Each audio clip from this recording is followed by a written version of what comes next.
श्री स्वामी समर्थ. जय जय स्वामी समर्थ. स्वामी भक्तांनो, आपल्या दैनंदिन जीवनात आपल्याला आर्थिक प्रॉब्लेम बरेचसे असतात. कुणाला कर्ज झालेलं असतं. तर या सर्वातून सुटका होण्यासाठी, आपले आर्थिक प्रॉब्लेम दूर होण्यासाठी आणि लक्ष्मी माता आपल्या घरात सदैव राहण्यासाठी काही उपाय आहेत. अत्यंत हे प्रभावी उपाय आहेत. तर ते उपाय आपण या व्हिडिओमध्ये पाहणार आहोत. मी सुरेखा. माझ्या चॅनलमध्ये तुम्हा सर्वांचे स्वामीमय स्वागत. हा व्हिडिओ तुम्ही शेवटपर्यंत पहा. श्री स्वामी समर्थ. जय जय स्वामी समर्थ. घरात प्रवेश करताना नेहमी उजव्या पायानेच पहिल्यांदा पाऊल टाकावं. उजवा पाय हा मंगलकारी आणि शुभ ऊर्जा घेऊन येतो. त्यामुळे घरात प्रवेश करताना उजवा पाय पहिल्यांदा टाकावा. रात्री झोपण्याआधी उशाखाली एक लवंग ठेवायचं. का तर मनातील भीती, तणाव, जी काय आहे काळजी असते दिवसभराची, ती नष्ट होते आणि झोप आपल्याला शांत लागते. तसेच आठवड्यातून एकदा घरात मिठाच्या पाण्याने फरशी पुसायची आहे. त्यामुळे घरातील नकारात्मकता ऊर्जा ही मीठ शोषून घेते. त्यामुळे मिठाच्या पाण्याने फरशी आपल्याला पुसायची आहे. दर गुरुवारी हळदीने श्री लिहा घरात. त्यामुळे लक्ष्मीचा वास स्थिर राहतो आणि धनमार्ग खुला होतो. जेवण सुरू करण्याआधी आपल्याला आपल्या ताटात एक तांदळाचा दाणा ठेवायचा आहे. त्यामुळं काय होतं तर अन्नदेवीचा आशीर्वाद आपल्या घरात मिळतो आणि घरात हे समाधान वाढतं. शनिवारी संध्याकाळी घराच्या मुख्य दारावर आपल्याला लिंबू कापूर फिरवायचा आहे. त्यामुळे नकारात्मकता नष्ट होते. घरात आपल्याला ओल्या कपड्यावर थोडंसं मीठ टाकून ते आपलं घर पुसून घ्यायचं आहे. त्यामुळं काय होतं तर जे काही घरात वाद असतात, ते भांडणं असते, ते अशांतता असते, ती कमी होते. तसेच देवघरात आपल्याला चांदीचं नाणं ठेवायचं आहे आणि त्या चांदीच्या नाण्याची रोज पूजा करायची आहे. तसेच त्याला रोज स्पर्श करायचा आहे. त्यामुळे आर्थिक स्थैर्य आपलं घरातील वाढतं. तसेच आपण रोज तुळशीला पाणी द्यायचं आहे. तुळशीला पाणी दिल्यामुळे काय होतं तर तुळशीला रोज सकाळी शुद्ध पाणी आपण दिल्यामुळे घरातील जे काही रोगदोष असतात ते कमी होतं. तसेच रात्री आपण ज्यावेळेस झोपतो त्यावेळेस आपले पाय स्वच्छ धुवायचे आहे आणि नंतरच आपल्याला झोपायचे आहे. यामुळे काय होते तर दिवसभरातील नकारात्मकता ऊर्जा ही आपल्या पायातून निघून जाते. त्यामुळे रात्री झोपण्यापूर्वी पाय धुवून झोपावे. तसेच आपल्या पर्समध्ये जे आपण पैसे ठेवतो त्या पर्समध्ये नेहमी कमळगट्ट्याचे जे बी असतात ते आपण ठेवायचे आहेत. त्यामुळे अनपेक्षित पैसा आपल्याकडे येतो आणि आपलं भाग्य उजळतं. घराच्या ईशान्य कोपऱ्यात शुद्ध पाणी भरून ठेवायचं आहे. ही जागा स्त्री समृद्धीची दिशा ऊर्जा वाढवते. शुक्रवार संध्याकाळी तुपाचा दिवा दक्षिणेला लावायचा आहे. त्यामुळं काय होतं तर पितृदोष, अडथळे, कर्ज हे आपले कमी होण्यास सुरुवात होते.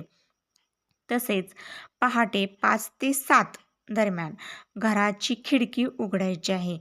सूर्य ऊर्जा घरात येऊन द्यायचा आहे. त्यामुळे सूर्यप्रकाश घरात आल्यामुळे घरातील जे काही रोग असते ते कमी होतात. अंघोळीनंतर पायांना तेलाचा थेंब लावावा. त्यामुळे शरीरातील थकवा किंवा तणाव हे दूर होतात. तसेच घरात रोज घंटा किंवा शंख असेल आपल्या घरी तर तो वाजवावा. त्यामुळे नकारात्मकता ऊर्जा ही निघून जाते. मुख्य दारासमोर नेहमी स्वच्छ पायपुसणी ठेवायची आहे आपल्याला. घाण आणि वाईट ऊर्जा ही बाहेरच थांबते. त्यामुळे मुख्य दारासमोरची पायपुसणी आपली ही नेहमी स्वच्छ असावी. तसेच झोपताना पलंगाखाली चप्पल कधीही ठेवायची नाही. त्यामुळं काय होतं तर वाईट स्वप्न पडतात ते आणि आपलं मन अस्थिर होतं. त्यामुळे झोपताना पलंगाखाली कधीही चप्पल आपल्याला ठेवायची नाही. घरात डोक्यावर पंखा बंद असताना कधीही पैसे मोजू नका. पैसे थांबतात आणि खर्च वाढतो. त्यामुळे या गोष्टीकडे तुम्ही आवर्जून लक्ष द्या. आठवड्यातून एकदा घरात कापूर, लवंग जाळा. त्यामुळे घरातील जे काही अडकलेली जी काही ऊर्जा असते ती स्वच्छ होते आणि कामे हे आपले वेगाने होतात.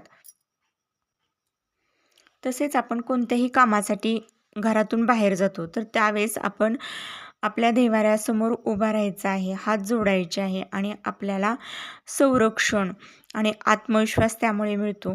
तसेच पाण्याचा ग्लास डोक्याजवळ कधीही ठेवायचा नाही. मेंदूवरील दडपण वाढतं, अशांतता निर्माण होते. त्यामुळे ग्लास नेहमी पलंगापासून दूर किंवा आपल्या ज्या काही टेबलावर ठेवावा, दूर टेबलावर ठेवावा. झोपताना ही दक्षता घ्यावी. तसेच घरात तुटक्या वस्तू ठेवू नये. तुटलेल्या वस्तूंनी घराची ऊर्जा तुटते. विशेषतः तुटलेले आरसे आपण लगेच काढून टाकावेत. तसेच खोलीत धूप फिरवताना घड्याळाच्या दिशेने ते फिरवा. अशुभ ऊर्जा बाहेर ढकलली जाते. शुभ ऊर्जा घरात येते. घरातील मुख्य दारामागे झाडू उभा ठेवायचा नाही आपल्याला. घरातील जो काही मुख्य दरवाजा असतो त्याच्या पाठीमागे झाडू आपल्याला उभा ठेवायचा नाही. लक्ष्मी उलट फिरते, धनप्रवाह थांबतो. झाडू नेहमी अशा ठिकाणी ठेवायचं की ज्या ठिकाणी कोणाची नजर जाणार नाही, अशा ठिकाणी तो झाडू ठेवावा. पलंगाखाली कागद, वस्तू, पैसे साठवू नका. अडथळे आणि मानसिक तणाव वाढतो. पलंग हे नेहमी रिकामा असावा आपला. त्याच्या खाली कागद किंवा वस्तू किंवा पिशव्या ठेवायची बऱ्याच जणांना सवय असते, तर त्या ठेवू नये. सकाळी उठताना आरशात आपला चेहरा लगेच पाहायचा नाही.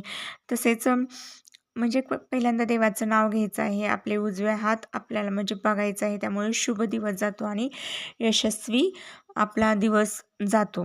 त्यामुळे उठल्या-उठल्या आपल्याला चेहऱ्यात चेहरा आपल्या आरशात आपला चेहरा पाहायचा नाही. तसेच रविवारी रात्री स्वयंपाकघरात रिकामी भांडी ठेवायची नाहीत. रिकामेपणा म्हणजेच पैशाची कमी निर्माण होते. एक भांडे पाण्याने नेहमी भरून ठेवायचं आहे. घरात जे काही सुकलेली फुलं असतात ते फुलं ठेवू नये. अशुभ ऊर्जा जमा होते, मन खिन्न होते. रोज स्वच्छता ही देवघरात ठेवायची आहे. जे काही फुलं सुकलेले असतात ते बाहेर फेकून द्यायची, म्हणजे बाहेर निर्मल्यात झाडाच्या बुंद्याखाली तुम्ही टाकू शकता. तसेच मुख्य दरवाजाच्या दिशेने कधीही कचऱ्याची टोपली ठेवू नका. धनमार्ग अडतो, नशीब साथ देत नाही. कचरा हे दक्षिण पश्चिम दिशेलाच नेहमी ठेवावा. संध्याकाळी सूर्यास्तानंतर झाडू मारू नका. घरात लक्ष्मी स्थिर राहत नाही, त्यामुळे धनहानी होते. झाडू हा दिवसाच्या प्रकाशातच तुम्हाला मारायचा आहे. दिवे लागण्याच्या वेळेस तुम्हाला घरात झाडू मारायचा नाही. तसेच घरात जास्त काळोख ठेवायचा नाही. अंधार हा नकारात्मकता कंपन वाढवतो. कमीत कमी एक पिवळा दिवा तरी जळत असावा, म्हणजेच छोटा आपला जो बल्ब असतो पिवळ्या कलरचा तो लावावा. तसेच भांड्यातील पाणी ओतताना उजव्या बाजूनेच ओतायचं आहे आपल्याला. घरातील धनप्रवाह वेगाने वाढतो.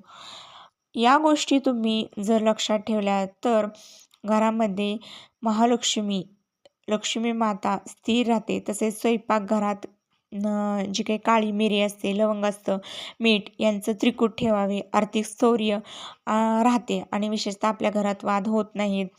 तसेच रात्री ओल्या टॉवेलने म्हणजेच जर एखादं आपल्या काय ओला टॉवेल वगैरे असेल किंवा एखादा कपडा असेल तर तो घेऊन झोपू नये. घरातील जलतत्व असंतुलित होते आणि पैसा अडकतो. जेवण करताना पाय हलवू नका. अन्नदेवी नाराज होते, स्थैर्य कमी होतं. त्यामुळं अन्नपूर्णा मातेचं स्थैर्य कमी होतं. तसेच फोन किंवा इलेक्ट्रिक वस्तू देवघरात चार्ज करू नका. आध्यात्मिक ऊर्जा त्यामुळे खंडित होते. हे आवर्जून तुम्ही लक्षात ठेवा. तसेच घरात तुटलेल्या मूर्ती किंवा देवांचे भग्न झालेल्या मूर्ती किंवा देवांचे फोटो हे ठेवू नये. ते विधिवत विसर्जन करावेत. असे जर आपण तुटलेल्या मूर्त्या वगैरे फोटो ठेवले तर नशीब आणि आशीर्वाद देखील दोन्ही म्हणजे स्तब्ध होतं, एका ठिकाणी स्तब्ध होतं. त्यामुळे अशा गोष्टींची योग्य पद्धतीने त्याचं विसर्जन करा. घरात प्रत्येक शुक्रवार तांदूळ आणि हळद वाटीमध्ये ईशान्य दिशेला ठेवा. त्यामुळे काय होतं तर धनमार्ग हे खुला होतात. मुख्य दारासमोर चपलांचा ढीग ठेवू नका. शुभ ऊर्जा प्रवेश करत नाहीत. बऱ्याचच्या घरात काय असतं की मुख्य दरवाजापाशी चपलांचा ढीग असतो, तर तो ढीग ठेवू नये. मुख्य दरवाजा ही स्वच्छ आणि छान असावा. पायपुसणी ही स्वच्छ असावी. तसेच घरात घंटानाद किंवा शंखनाद हे दररोज असावा. नकारात्मकता शक्ती हे 30 सेकंदात संपतात घंटानाद जर आपण केला. घरात प्रवेश करणाऱ्यांना पाणी देऊन आदर करावा. म्हणजे काही आपल्याकडे पै पाहुणे येतात त्यांचा आदर करावा. त्यामुळे घरात आनंद वाढतो. तसेच जे आपण अन्न तयार करतो ते वाया जाऊन देऊ नका. त्यामुळे अन्नदेवी लक्ष्मी माता ही असंतुष्ट होते जर आपण अन्न वायपट घालवले तर. घरातील टेबल, बेड, सोफ्याखाली धूळ साचू देऊ नका.